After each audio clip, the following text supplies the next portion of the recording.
good, excelente. Samantalang si BBM mga kababayan ha, negative 43. Good job, Bohol, good job.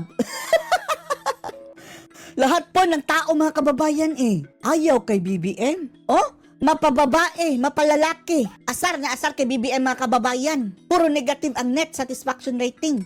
Negative 36, negative 49 sa babae at sa lalaki. Mayaman hanggang sa mga pinakamahihirap mga kababayan na taga Bohol. Puro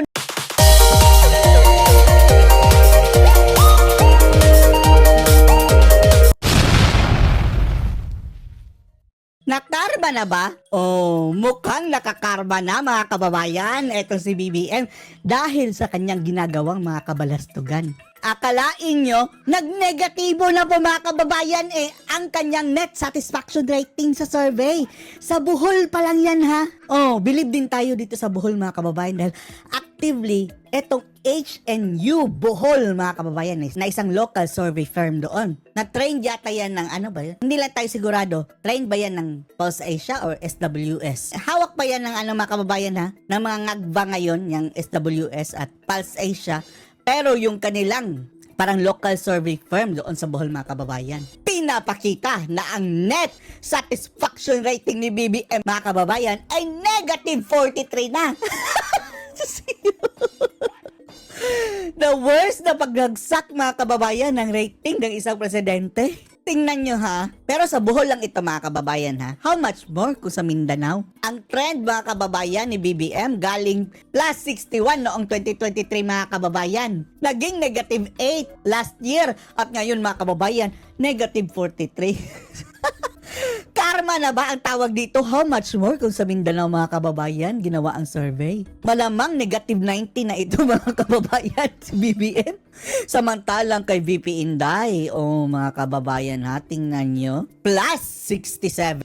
Sa Bohol lang yan ha, ang satisfied kay VP Inday Sara Duterte mga kababayan, 76%. Grabe, almost 8 out of 10 Filipinos mga kababayan dyan sa Bohol ay satisfied kay VP Sara Duterte. At 7% lang ang ayaw.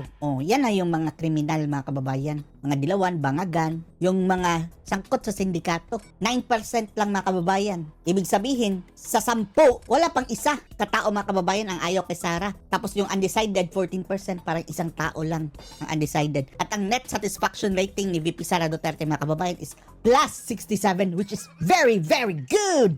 Excelente. Samantalang si BBM mga kababayan ha, negative 43. Good job Bohol, good job.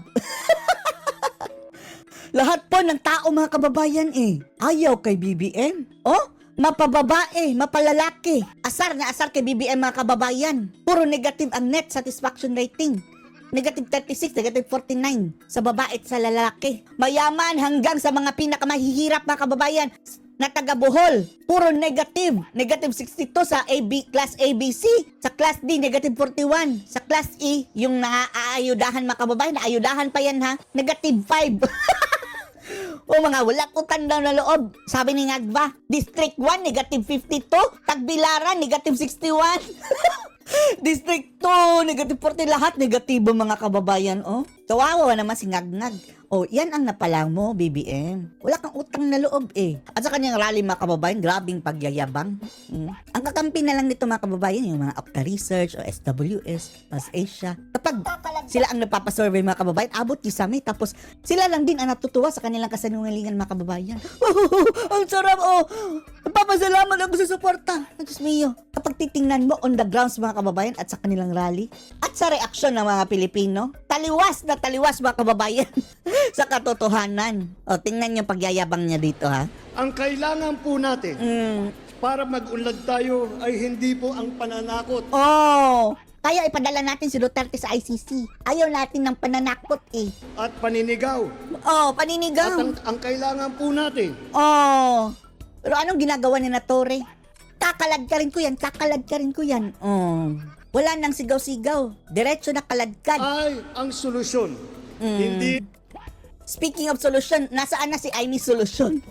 Blanco na mga kababayan. Wala na si Amy. Ang mga maiinit at maanghang sa Akala ba namin kakalasa ito si Villar at si Cayetano, andyan pa rin mga kababayan. So, inidoro. Lahat sila inidoro naman yan pero actively mga kababayan, mangangampanya tayo negative para dito sa mga bangag Pilipinas. ng mga salita na wala namang kinalaman sa problema, wala namang kabuluhan.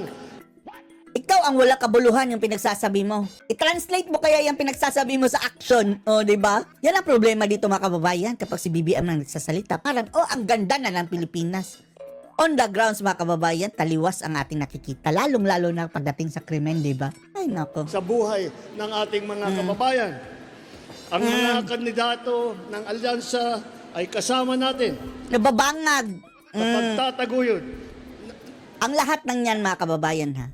Kapag mananalo yan, tuta na yan ni BBM lahat mga kababayan kung ano ang gusto niya mga administrasyon. Eto na ang kanilang mga robot mga kababayan for sure. Kaya 0 votes sa kanila ha. Hindi lang kayong mga nakikinig mga kababayan, alam kong mayroon kayong kapamilya. Sabihan nyo ang lahat ng inyong kapamilya at ang lahat ng inyong kakilala. Ilagay nyo. Basta PDP laban, iboto. At kilala nyo naman yung bagoong Pilipinas mga kababayan. 0 votes sa kanila. Lahat ng inyong kakilala, sabihan Ng nyo. interes at kapakanan ng bawat isang Pilipino. Bawat isang Papagla- Pilipinong ngag-ngag. Laban natin ang ating soberanya. Ang animal mga kababayan, ipaglaban ang soberanya tapos sinuko si Tatay Digong sa mga banyaga. Taliwas sa mga pinagsasabi ang ginagawa mga kababayan Karapatan. ang karapatan ng Pilipino. Ang Amerika nga mga kababayan, kapag huhulihin daw ni isang Amerikano ng ICC, lulusobin nila ang ICC. Pero ito ang ating ngag-ngag, siya pa ang nagbayad daw ng eroplano mga kababayan, sabi ni Claire Castro, courtesy of Office of the President, para ihatid si Digong sa ICC. Sa pamamagitan ng diplomasya Kaya nag-negative. at dignidad. Dignidad. Hindi natin isusuko No, hindi isusuko. ni isang pulgada Yung square inch na naman. Ay, nako. Pakyaw ang datingan mga kababayan, no? Kapag ito mga kababayan, hindi na natin ma-distinguish ba kapag magsama itong si BBM, si Pacquiao, at kung buhay pa yung si Panot mga kababayan. Hindi na natin ma-distinguish which is which dahil magkasing jutak na mga kababayan, mga square inch. ng ating teritoryo. At wala tayong kailangan, hindi tayo How about nung nagpagamit ka ng EDCA sites sa mga Amerikano? Ilang pulgada ba yun? Balita namin, ilang square meters yun mga kababayan? O hektarya ba? Bakit pinagamit mo sa mga banyaga? Ngag. kailangan sumunod sa kahit pa sinong mga dayuhan. Bakit? Yes sir ka kay Biden noon, napapasukin yung mga Afghan dito. Balita sa mga Afghan mga kababayan. Media blackout sila doon mga kababayan. Ang pagkakaintindi natin, 50,000 daw yun mga kababayan. Tapos yung nauna mga 300. So ano lang nangyari sa the rest? Pero ba kayo may hindi nalalaman? At paano kung na-reject mga kababayan ang application nila sa visa? Hindi yun makakapunta ng Amerika. Dito na ba sa ating bansa? Baka gagamitin nyo yan ha? Mga Afghan na yun dito para alam nyo na. Tayo lang ang mga Pilipino